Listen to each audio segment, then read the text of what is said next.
こんにちは。ちょっと久しぶりの動画になっちゃいましたが、今日は筆記具をテーマにした動画を撮りたいと思っています。一応ね、今ここに並んでるのが、私が日頃、基本的にルーティンの中で使ってるペンなんですけど、それは一旦置いといてですね、家の中にあるちょっと全てのね筆記具をこの中に集めてきたので、ここからはもういらないものを処分しようという断捨離動画になっています。はい、ちょっとね年末も近づいてきたので、お部屋の中をねちょっと軽めにしていきたいなということで、こんなテーマにしてみました。で、今回はねちょっと結構ダラダラ喋りながらみたいな動画になると思うので、皆さん緩めに見ていただければいいかなと思います。なのでちょっとねチャプターもねつけるの難しくなるんじゃないかなと思ってるので、気分で飛んでみてもらえたらいいかなと思います。はい、それでは、筆記具断捨離動画行ってみよう。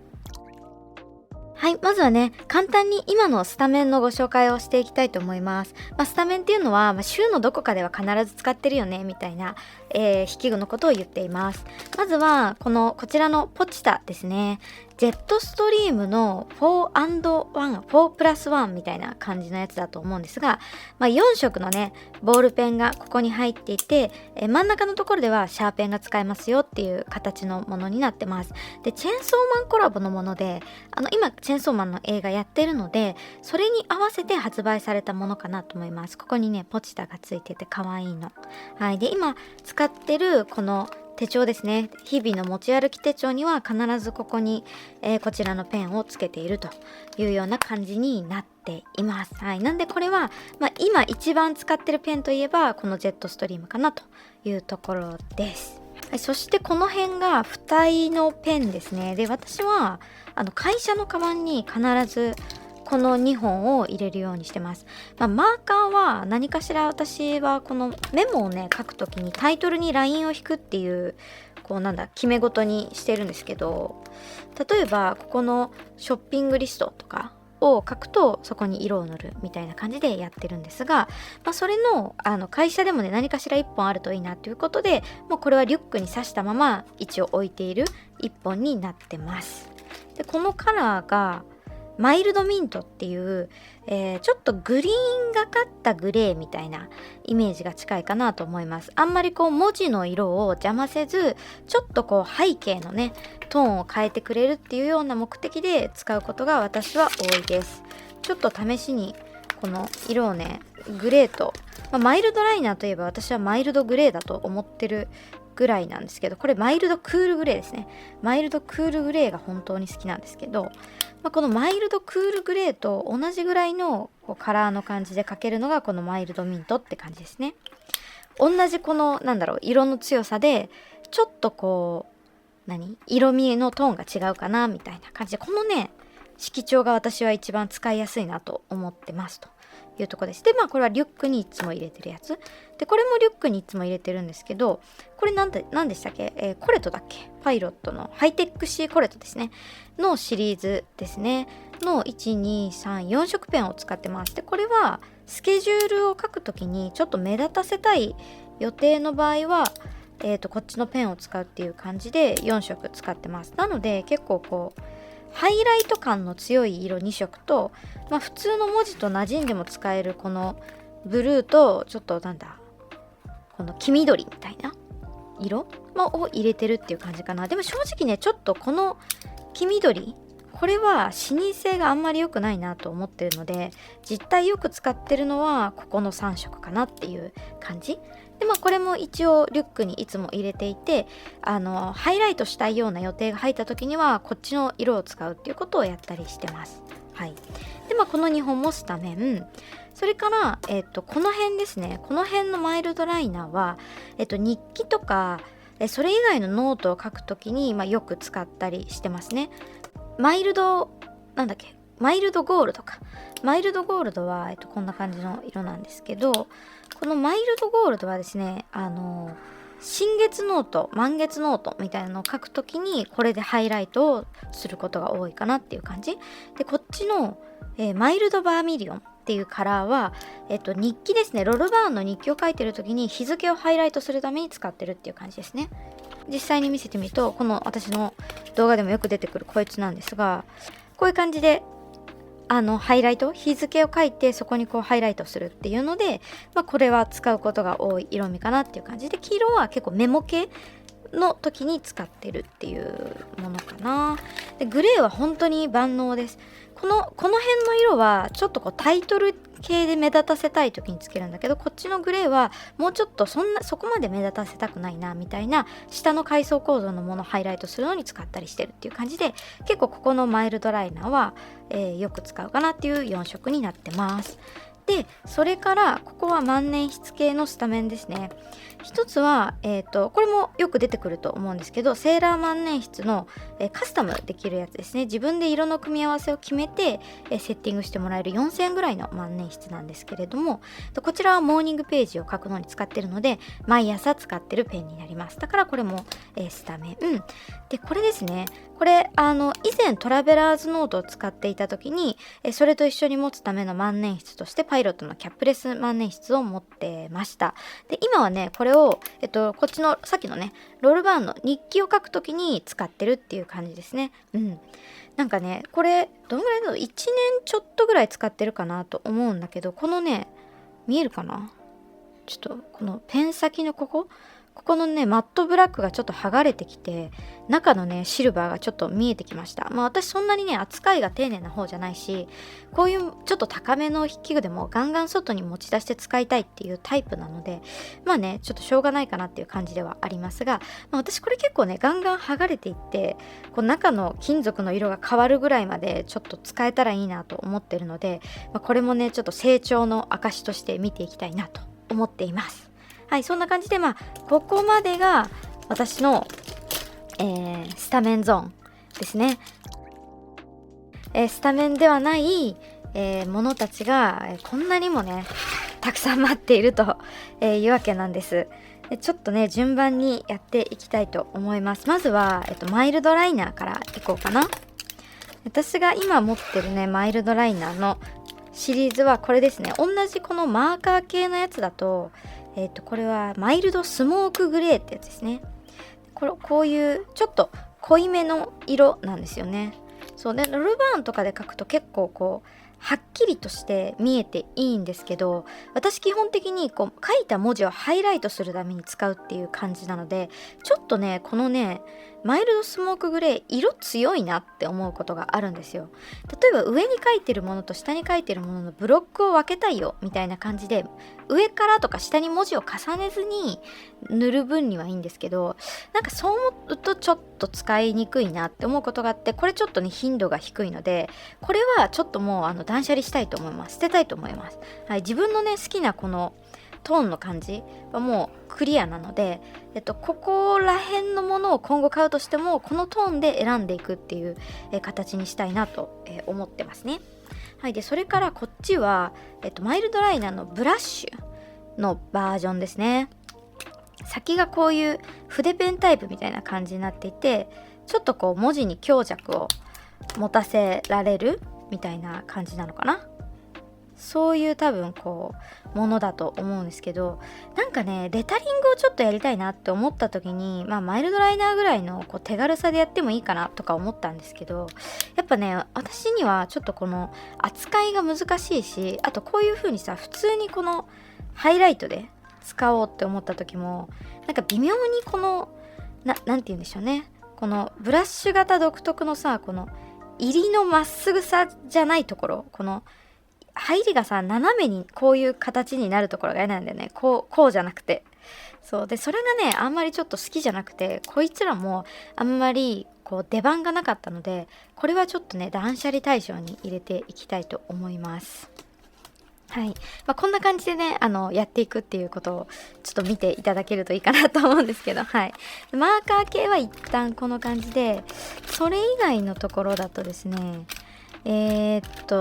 これかな。これはクリカートですね。私が唯一持っているクリカートなんですけど、色はブルー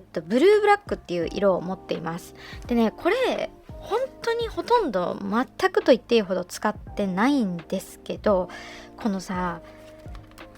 YouTube を撮るときにこの動画で書いている文字をくっきり見せたいなみたいな時には、結構このクリックアートのね色の濃さと、このなんていうんですかね、サインペンみたいなはっきり書ける太さ強さっていうのがこう視認性が高くていいなって思う部分があって、なのでこのねクリックアートは1本ちょっと置いておきたいなと思っています。はい、なので1本しか持ってないんですけど、なのでこれは残すの方に入れておきたいと思います。でそれからこの辺がアンティクアだったかな、ちょっと名前の読み方忘れちゃったんですけど、これね文具女子博で買ったペンになります。でこれが中身がね多分エナージェルとかと同じだったと思うんだよね。でめちゃくちゃ書きやすくて、でビジュアルもさちょっとサインペンっぽいんだけど、実際はボールペンっていうのですごく可愛いんですよね。で私はこの青のね色味が結構好きで、こうちょっと太いペンを使いたいなって思った時とか、あとはこう色字をしやすくしたいなみたいな気持ちになる時は結構ねこの2色は使うことがあるんですよ。そういう時に一番に選びたいし書きたいっていう感じなので、この2本は残そうと思います。はい。でね、日記をね結構これで書きたいなって思うことがあるんだけど、ちょっとねロールバーンとのね相性がギリ微妙みたいな感じで、今のさこうやってシュルシュルシュルって円を描いたぐらいだと裏抜けそんなしてない感じに見えると思うんですけど、ちょっとこれだと分かりにくい。ここで描こうか。こうやって見るとそこまでね強くこう裏抜けしてる感はないと思うんですけど、やっぱ私めちゃくちゃこの一マスにしっかり文字を書いてブワーって文字で埋めたいタイプなので、そうやって書いていくとね結構この裏写りがすごいちょっと強めに出たりとか、漢字を書いたりするとさ場所によってはちょっとこれ裏抜け怪しいなって思うことがあって、ロールバーンとのこの組み合わせはベストではないなって思うことが結構あるから、それがちょっとね頻度が比較的低めな理由かなと思ってます。でも結構この太さでサクサク書くっていうのは気持ちいいし、このさデザインもとっても好きなのね。なのでこれはちょっと一旦置いとく側に入れておきたいと思います。はい、こうやって見ると私って本当に似たような色しか使ってないんだね。あ、クリックアートもう一個あったわ。クリックアートもう一個あるの思い出しました。こっちはちょっと明るい青だったんだね。はい、また同じ組み合わせで全てのものを買ってますね。はい。でクリックアートのこっちの青を残すべきかっていうのはちょっと悩ましいけど、今はね正直物を減らしたい気持ちなので、これはちょっと捨ての方に行きたいと思います。実際こっちの方が使ってるからさ、はい、こっちにちょっと分類したいかな。であとこれですね。これはフリクション系、ちょっとフリクション系に行こうかな。ちょっとフリクションに入ろうと思って探したらこのシリーズまだ買ってました。使わなすぎて忘れてたんだけどさ、でもこの色もさちょっとハイライトには使いやすい気がすんだよな。ビジュアル好きだし捨てたくないなっていう気持ちがあり、ちょっと一旦置いときます。この2つも置いとくことにする。てかこのデザインが私が好きすぎるっていう問題がある。で置いといて、で、フリクション系に入ります。フリクションはね今持ってるのはこんだけあります。私以前その持ち歩き用のペンでフリクションゾーンを使ってたこともあって、ちょっとねゾーン系が多いんですけど、この辺がゾーンですね。で同じやつを3つ持ってます。はい、この軸がめちゃくちゃ好きなんですよね。フリクションゾーンだよね。ゾーンだ。で、これが一番最初に買ったゾーンのモノクロシリーズみたいなやつだったかな。これもモノクロシリーズのやつだと思うんですが、はい、でこのねフリクションゾーンの軸がすごく好きでこれを愛用してるんですけど、ここのさゴムのところがこう汚くなっちゃうのね。でこっちもなってるんですけど、ちょっとこのシリコン部分にさすぐ傷がついてそこからこう汚くなっていったりさ、やっぱあとはここ指で持つからちょっとこう黒ずんできちゃったりするんだよね。でこれがねちょっと汚らしくて私はあまり好きじゃないなと思ったので、これをだんだん使わなくなっていってるのと、あとはこれがねちょっと限定のものだったし、ここが汚れるっていうのはもう明らかに分かっていたから、予備として一番好きなこの白のやつをね、2本持っているという状態であります。で、一応ね、このフリクションゾーンはこの2本があるので、これは、置いておいて、ちょっとここのね、もう汚くなっちゃったなっていうやつは、捨てるようにしたいと思います。なので、中のインクだけ抜いて、外側は捨てようかな。で、これも同じモノトーンの時に出てたやつだと思うんだけど、フリクションの3色ペンパターンですね。で、私フリクションの軸はね結構てかフリクション自体を結構使うし、今はジェットストリームの4色使ってるんですけど、多分フリクションの4色もまたね使いたくなる日が来るだろうなと思ってるから、これも一旦ね残すゾーンに置いときたいと思います。はい。で、最後がこのフリクションの Y のシリーズだよね。で、このシリーズの薄い、これなんていう名前だったっけな、チリーブルーか。チリーブルーっていうこうめちゃくちゃ薄い感じのこの視認性のあまり良くない、ブルーなんですが、私はこれを何に使ってるかっていうと、例えばロルバーンとかにさマンスリーを書くことがあるじゃないですか。自分でなんかちょっと作りたいとか、本当は10月スタートのマンスリーなんだけど9月8月から作りたいってなった時に、私はもう自分でフリーマンスリーを書いちゃったりするんですけど、その時にこの線のこのね、ここに定規で線を引くぞっていうラインをこうメモったりするのにちょうどいいんだよね。だし引き終わった後にこうやって消せばいいからさ、この目印用にはこのフリクション Y のチリーブルーがとっても使いやすいので、こいつも残しておくことにします。はい、残すゾーン、どうしよう、もう全然残すゾーンのさペンの方が多いんだけど、こっちの捨てるゾーンのペンのが少ないんだけれどもはい、じゃあちょっとサクサクいこう、サクサク。はい。で、またフリクション出てきたわ。これ何の時に買ったのかもう覚えてないですね。4カラー 0.5。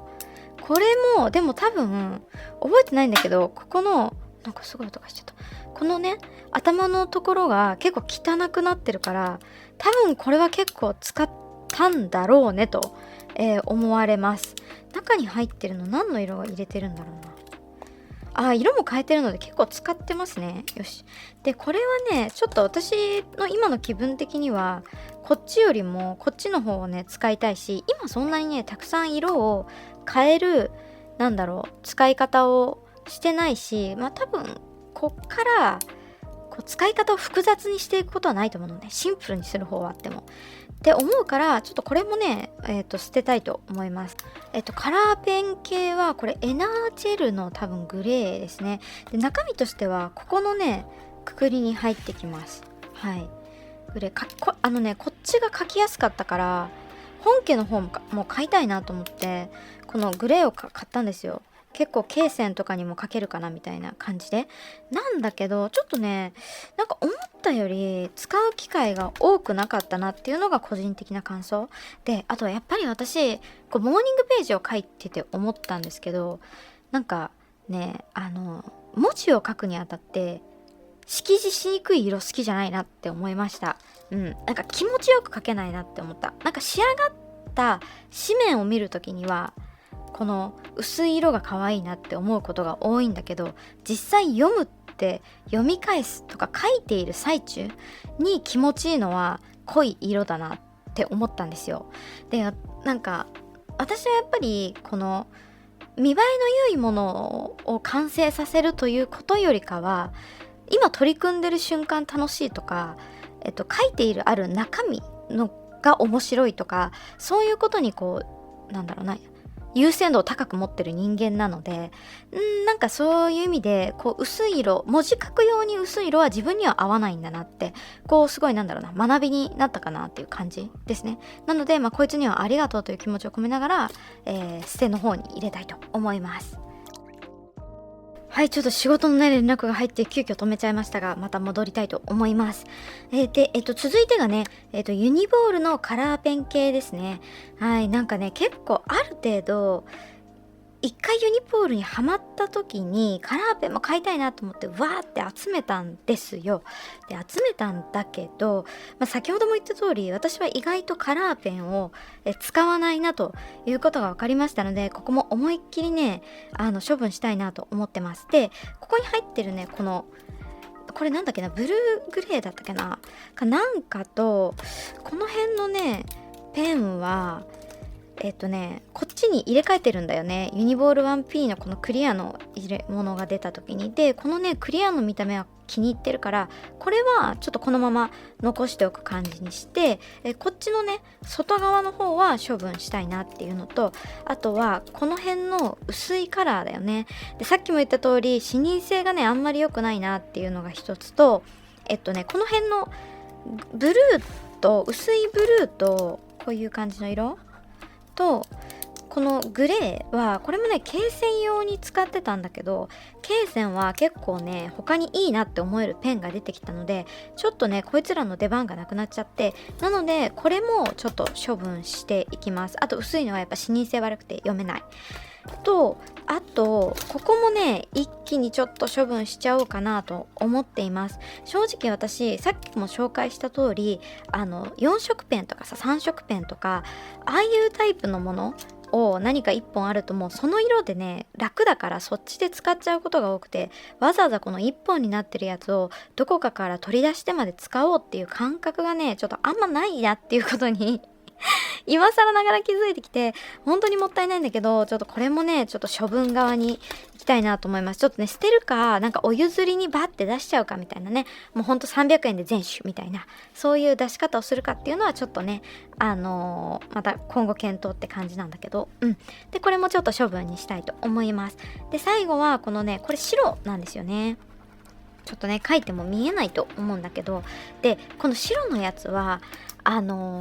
れカスタムする時にね元に書くものが黒い紙だったりとか黒い厚紙だったりとかすると、結構印をさ黒で書くと見えにくかったりするのね。でそういう時に結構この白が活躍するので、この白はねちょっと残しておきたいなと思います。なのでこっちは残す側。はい、で続いてがこちらですね。韓国ブランドが出している4色ボールペンで、ちょっとねその組み合わせがいろいろあって、この見た目もねめっちゃ可愛いっていうので、これもね3本持ってます。でね正直使用頻度は全然高くないし、しかもなんかこれねインクがさちょっと出にくいの。こう書いてさ見ていただければわかると思うんですけど、インクがねとっても見にくいんです。この書き心地が全然良くないっていうね、そういうこのわかります？こういうね問題を抱えているペンではあるのですが、ちょっとねあまりにも美術が好きすぎるっていうのと、このね色の組み合わせのさ感覚が日本とやっぱちょっと違うなっていう感じがあって、そのあたりがね結構参考になるなって思うこともあるので、これはちょっとまだね捨てるにこうパキッと捨てるぞとも言えないし、なんだろうこうすぐまた欲しいなって思った時に手に入るこうアイテムでもないので、ちょっとこれは一旦残す側に置いときたいと思います。やばい、スピードアップしないととんでもなく時間かかってる。続いてが、マットホップですね。はい、これも結構一時期話題になったペンなんじゃないかなと思います。結構ねチェキとかにもさかけたり写真でもかけたりして、で色がさ結構パキッとしててすっごい可愛いんだよね。で可愛いんだけど意外と出番がなくて、私は結構使ってないっていうのがね実態のところなのですが、これもねちょっとねなかなかやっぱ今見てもさこの辺の色とかはさ視認性も良くてすごく可愛いんだけど、可愛いのだけれどもやっぱり使う頻度が低いっていうことで、これもちょっとねこっちのもう一気に処分側に行きたいなと思っています。はい、そして続いてが、罫線ペンですね。多分最近ロフトとかにねあるんじゃないかなと思うんですけど、どこが出してるやつだったっけなあ、リヒトラブさんだ。リヒトラブさんが出してるやつですね。最近気に入ってるそのノートにこのフリーでねマンスリーを作る時とかに使ってるペンなんですけど、これがねすごく書きやすくて気に入っています。私が持っているのは、この罫線ペンのブルーグレーっていうカラーとコアラグレーっていうね、これログペンっていう名前だね、こっちは。この2つを持ってるんですが、これが今一番そのフリーマンスリーとかを作るのにちょうどいい色味だなと思っているので、これは残したいと思います。でしかもねこれね定規とかで引いてもあんまこうピッてさ、なんていうの、定規で罫線を引くと乾いてないとさ線がにじんじゃったりするじゃない。それがねほぼないです。ですごくそれが気に入ってるので、これは残していきたいと思います。はい、続いてが、ユニボール1の普通のノーマルな黒で出ているシリーズですね。気づいたらこんなにたくさんあったな。しかもこっち側はゼントですね。はい、この辺も結構ね手帳、トラベラーズノートとか、あとはロールバンミニとかとね一緒に使ってることが多かったかなっていうペンのシリーズになります。で本当にね私が一番書きやすいなと思ってるペンなんですが、ちょっとあまりにも量が多いのでこれも減らしていきたいなと思います。まずこのミニの方のシリーズですね。私ミニの方は正直ねあんまり自分が書いてる時の書き心地が好きじゃないので、もうミニはねこっちのさっきあったさこのクリアのデザインがすごく可愛くて気に入ってるから、こっちのミニはもういいかなと思っています。はい、なのでミニは処分1個します。でこっちはねこのピンクゴールドをね私はあんまり選ばないし、今まで見せてきたものでもほぼなかったと思うんだけど、多分なんか手帳との組み合わせの上でピンクゴールドの方がいいなって思う時がなんか来そうな気がするので、このピンクゴールドバージョンだけはちょっと置いておこうかなと思っています。はい、でここですね。ここはもう全く同じシリーズなんだけど、これが悩ましいんだよな。この子は一番お気に入りの軸なのでこれは残します。でここの3つだよね。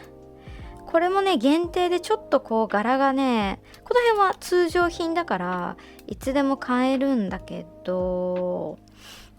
黒系でさノートと合わせる時に私は黒系か白系かで合わせることが多くて、どっちもあれなんだけど、無難に白を残すかな。白を残して黒を処分にして、これは限定品なんだよね。でも水色をあえて選ぶような時が来るのかちょっとわかんないけど、ちょっと限定は心苦しいので残します。はい、ゼントですね。でこれもね軸が好きなんだよな。こ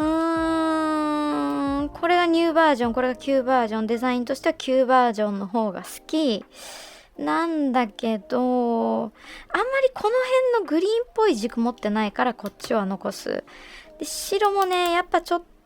と恋しくなる時が来る気がするんだけど、やっぱ私はここのラインがあんまり好きじゃないからこっちはちょっと処分にしようかな。処分に回します。減らしたいから。はい、それからもう一つのシリーズ、お気に入りのこのブレンのシリーズですね。これはクリアタイプのものを2種類持っていますが、私はやっぱり残すならこっちかなって感じなんだよな。ちょっとこっち青みがかったグレーなんだよね。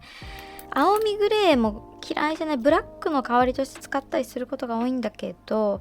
今の気分はこっちなのでちょっとこっちを残してこっちは処分にしようかな。このさ気に入るとさすぐ次の色を買っちゃうっていうのをさ私はやめるべきだよね。はい、で続いてあるのがピグマですね。これもなんかちょっと濃い罫線とかを描きたい時に使ってたんだけど、ちょっと太めのね 0.4 の方と、こっちは0.05 かなで使ってたんですけど、このね 0.05 もねどうなのかな、使うのかな。正直最近はあまり使ってないし、わざわざ黒を選ぶことがないし、しかもねただ耐水性っていうのが激アツなんですよ。でそういう時にちょっとってなるから 0.4 を置いとこうかな。0.4 だよね。0.05 はちょっともう罫線ペンとかでしか使うことないと思うから 0.05 は廃棄の方に、処分の方にしたいと思います。でこの辺はハイライトで使ってたようなこの蛍光イエローとこのシルバーですね。でこれもね罫線用に使ったりしてたんだけど、こいつはやっぱピッてこう定規で引っ張られちゃうのでこれは廃棄にします。で蛍光イエローの方はね結構この蛍光感がめっちゃ好きなのね。なんでこいつは残します。それからこれはなんだっけ、スタロジーのボールペンだね。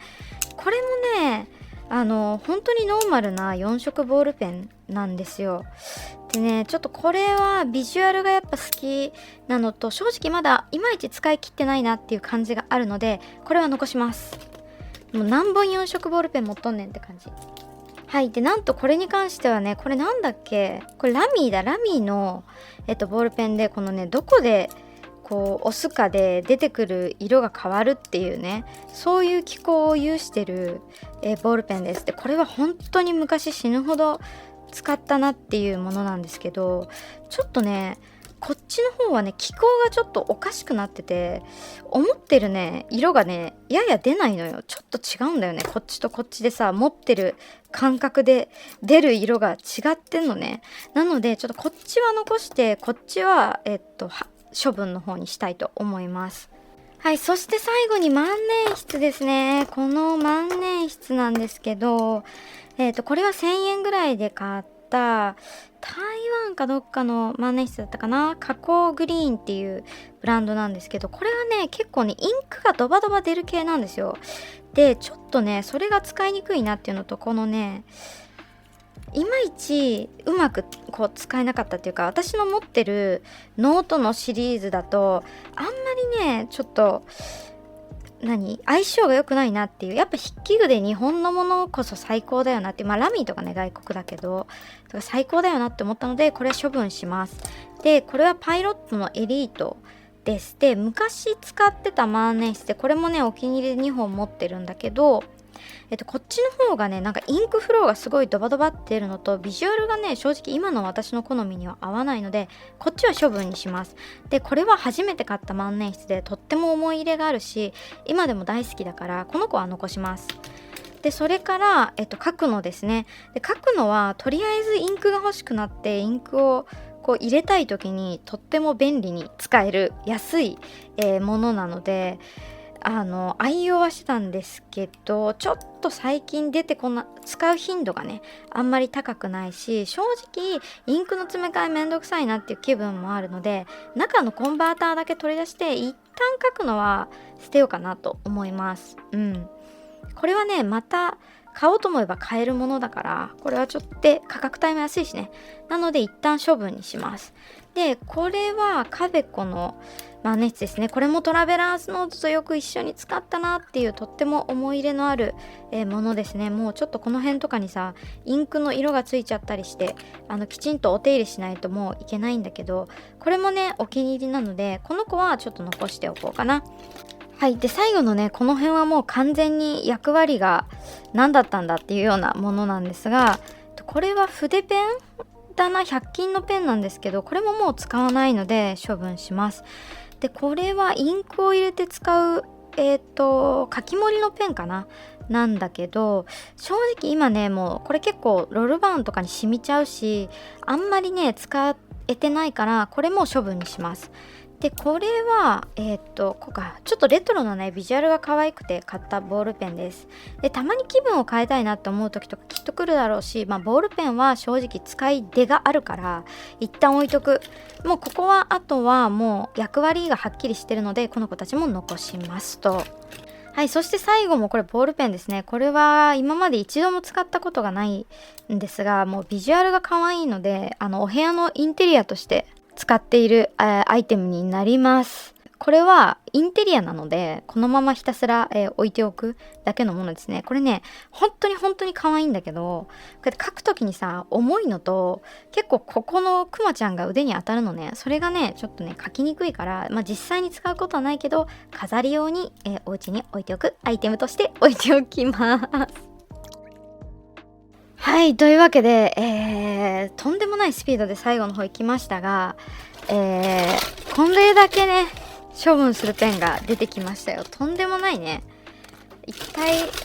どれだけ資源を無駄にしたらいいのかっていうような感じで、ちょっとねこの子たちは、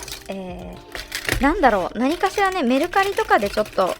処分させてもらおうかなと思います。やっぱそのままさ捨てるとちょっと心苦しい部分があるので、汚くないものとかまだたくさん残量があるものはメルカリの方にちょっと出すようなイメージでやろうかなと思っています。はい。で、これが処分するこたつで、なんやかんや残すものたちがこんなにあるっていうね。結構あるじゃんね。うわ、これまだもうちょっと捨てたいなっていう感じがするんだけど、どうなんだろう、みんな筆記具ってどのぐらいちょっと持ってるんでしょうね。まあ私はもうこの半分ぐらいでね、人生を成り立たせたいですけど、人生を手帳生活を成り立たせたいですけどっていう感じではあるんだけど、まあもうちょっと一旦これでこの布陣で、やっていけたらいいかなと、思います。はい。というわけで今日はね、自分の家の中にある筆記具をすべて集めて、どうにかしていこうという動画でした。はい。まあ皆さんもね、ちょっと年末も近づいてきたことですし、ぜひちょっと自分のステーショナリーの棚卸しをしてみてはいかがでしょうか。はい。皆さんどれぐらい家にね、ちょっと筆記具をお持ちなのか、よければ教えてください。はい。それではね、今日はこの辺りで失礼したいと思います。また、ちょっといろんなね、手帳系の動画とか文房具系の動画上げたいと思いますので、引き続きよろしくお願いします。それではまた次の動画でお会いしましょう。またね。バイバーイ。